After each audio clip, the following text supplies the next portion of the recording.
What makes a player brilliant? As well as the skill, the passion, the attitude, it has to be consistency. There's a reason why Messi and Ronaldo were so good, because they were so good every single season. But what about those players who seem to have one good season and then proceeded to fall off the face of the earth? So in this video, we look at the art and beauty of the one season wonder. Quick definition off the top of my head, it's just someone who's had a great season and then has never been able to capture the form of that single season. We're not talking about players who, they might have had a really good season or two and then just kept a steady flow but never reached the heights. Maybe someone like a Raheem Sterling. He was fantastic in the late 2010s at Man City, and it seems like he's never been able to capture those heights again. No, we are talking about the Michus of the world. So let's start there. Let's start with Michu. I feel like one season wonders always seem more appealing at a smaller club instead of, a top six club. Swansea were a really exciting team in the 2010s when they had, especially with Brendan Rodgers, Danny Graham, Scott Sinclair, Wayne Routledge, Leon Britton behind them. But after Brendan Rodgers left in 2012 to go to Liverpool, Brian Laudrup came in and he had brought in a really big striker from Rayo Vallecano, and no one really thought twice about it. But wow, he had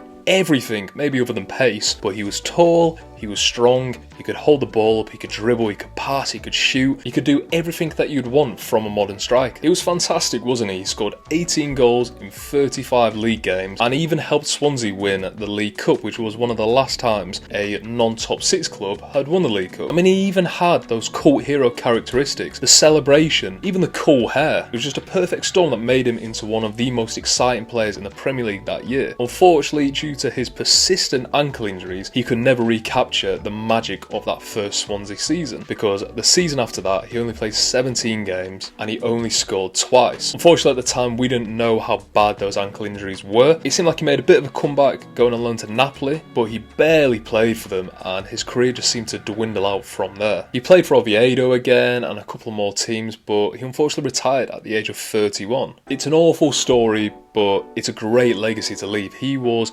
so exciting to watch. If he had continued his career, he could have been one of the best strikers of his generation. I could have seen him going to Barcelona, Real Madrid, and he's probably the poster boy for the streets won't forget. He's probably the poster boy for the one season wonders, but in a way that people look back fondly and not with a bit of anger because of the potential that he wasted. But let's head up for Newcastle for the next one. Spoiler alert, this is going to involve mostly strikers. But in the 2010s, Newcastle had signed brilliant Senegalese striker. He was strong, he was quick, he was a great finisher, and he was slowly becoming one of the best strikers in the league.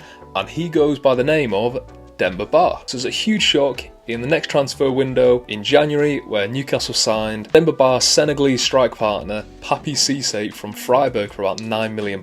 If you want to talk about hitting the ground running, I mean, Papiss Cisse's name might be in the dictionary for that phrase. He scored 12 goals in the next 13 games. He scored an unreal half volley on his debut to beat Aston Villa at St James's. I mean, again, he just seemed to have it all. He seemed to have pace, strength, finishing ability. I thought one of his best games was at Liverpool at home when they beat them 2-0. And of course, we can't forget the Chelsea goal. One of the best goals we're ever going to see. Did he mean it? Probably not. Do I care? Again, no, not really, because he just went for it on that left wing, whipped it in with his right foot, and it went straight over Petr Cech. It did win the Premier League goal of the season. It didn't actually get nominated for a Puskas award, which is just mind-blowing. And if you are someone my age, the next day, every lad in the country was trying to do that in training. Every lad was getting his mate to volley it up so he could try and whip it in, and of course none of us could do it. But in the summer following that breakout year for Papiss Cisse, Newcastle actually blocked a bid from Senegal to take him to the 2012 Olympics. I mean, it seemed like they found a bargain and one of the best strikers in the league, so of course they wanted to keep him injury free and get him prepped for the new season because they had just qualified for the Europa League. But that next season it just seemed to go wrong, not only for Cisse but also Newcastle. After that brilliant year, they famously gave Alan Pardew an 8-year contract, but it all went downhill after that. Demba Ba moved to Chelsea in the January. Newcastle finished 16th at the end of the season, and also Papiss Cisse during his Newcastle career broke his kneecap, which is just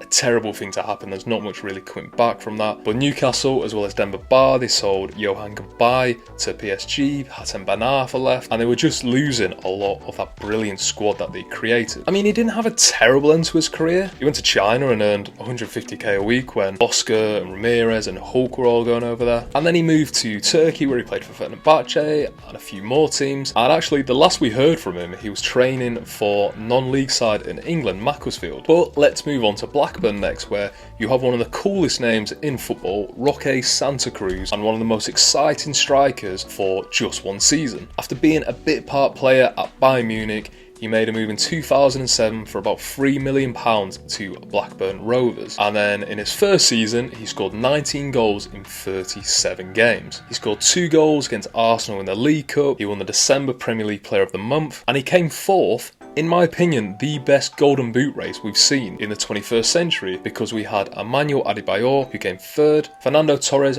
bang in his prime, came second, and then Cristiano Ronaldo, who later went on to win the Ballon d'Or. Roque Santa Cruz was so good that season that Blackburn offered him a new 4-year contract and even signed his little brother, who made 0 appearances for the club. But after a great season in his first year, unfortunately just couldn't recapture that form. He suffered a really traumatic event where his family home got burgled, and naturally that's just going to throw you off your game, and completely understandable. But he was still attracting interest from big sides. Man City, who'd just been taken over, they didn't know how to spend the money yet, but they had a lot of money to spend and they needed to spend it quickly. They tried to get Roque Santa Cruz in the January of 2009, but Blackburn were asking 25 million, and even at that time Man City were not getting taken for that much. But then in the summer, Man City decided to pay 17.5 million for him, and Blackburn let him go, and unfortunately he never got going in Manchester. He was Mark Hughes' signing. Unfortunately Mark Hughes later got sacked, Mancini came in, and it was just clear that Roque Santa Cruz was not in the future plans of the club. I think Mark Hughes liked him because I think he tried signing him when he was at Fulham actually. But Santa Cruz got a loan back to Blackburn, but again he couldn't recapture that magic that he had in his first season. And he went on to play for clubs like Malaga when they were in the first division, Real Betis, even Cruz Azul in Mexico. And to be fair to him, he's still playing at 43 years old for club Libertad in Paraguay. But we always talk about the past. What are some recent one-season wonders? And it's tough because one-season wonders seem to age better with time. I'm going to throw a few out there. I think Dominic Calvert-Lewin in the COVID season, 2020-21 season, he definitely was a one-season wonder. Is he talented? Of course he is, but scoring 16 goals in that season under Ancelotti, where at one point Everton were top of the league and smashing it, he's just never been able to recapture that form. And I feel Everton fans know this, but the rest of the Premier League fans, it feels like people are only becoming wise to him in the recent years that he's a pretty average football player. I mean, in his one-season wonder season, he was brilliant, wasn't he? He was brilliant in the air, he looked so athletic, he looked so quick, he could finish. I mean, does that have to do with not having a really intimidating Goodison Park atmosphere every single week? Potentially, and I probably think it is. But for me, he will go down as one of those players that we all thought was going to push on. Arsenal were after him, Newcastle are after him. But you see nowadays, if Everton could have signed a striker other than Beto,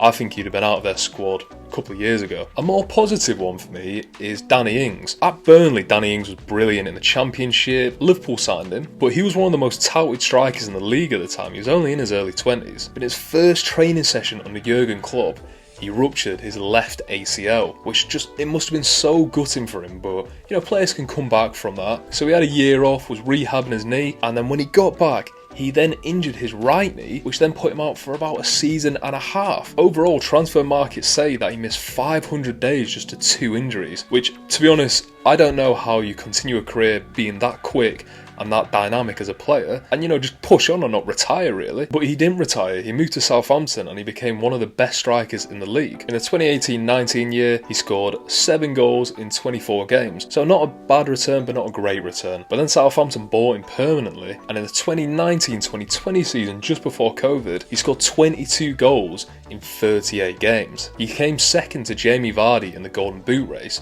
which for a striker whose just knees had been obliterated, I think it's so impressive for Danny Ings to even have a career, never mind pushing Jamie Vardy to be the top scorer. But unfortunately, if we're looking after that year, his career dwindled slightly. 12 goals in 29 games the next season, so still respectable. And then he made the move to Aston Villa, where I thought it was a brilliant move. 1, it came out of absolutely nowhere, and 2, I thought it was going to be great for them to have a backup or a partner for Ollie Watkins.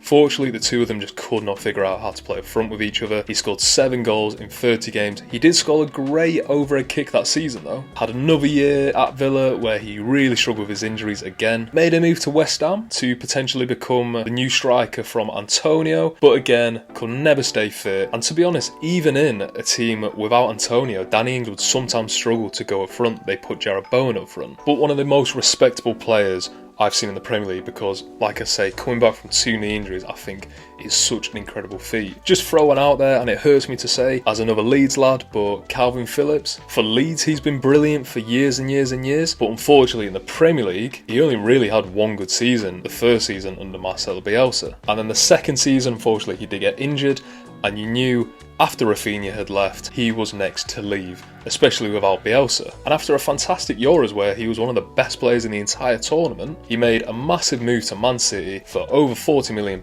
and that was it. That was really the last we've heard from him. We heard stories of him coming back from the World Cup overweight and having disagreements with Pep Guardiola. He struggled completely for game time. Even in a team where Rodri needed a replacement, Guardiola would seemingly just play Rodri consistently and never give Phillips a go. Made a move to West Ham where he was pretty awful, and then he made a move to Ipswich where he is improving, he's getting into the team more, but especially at the start he was completely off the pace and it seemed like his career again was just going to dwindle out. Hopefully he can get a move, maybe even back to Man City, because Calvin Phillips is a very talented football player and I hope the best for him. But especially after that first season under Bielsa and then the second season unfortunately where he got injured, he just hasn't seemed to be able to keep a steady run of form. But that is why there's such an art and a beauty of these one season wonders. A lot of it is what ifs. There's a lot of tragic stories in there with injuries and off the field issues, but we can always remember that one season where they were brilliant. You can look back at that Michu season and watch all his goals, that Roque Santa Cruz, Calvert-Lewin season, that Danny Ings season, watch Calvin Phillips smashing through loads of Premier League midfielders. But let me know what you think of these. Let me know some one season wonders in the comments. If you leave a like and a comment, that'd be great. If you subscribe, that'd be fantastic, and thanks for watching.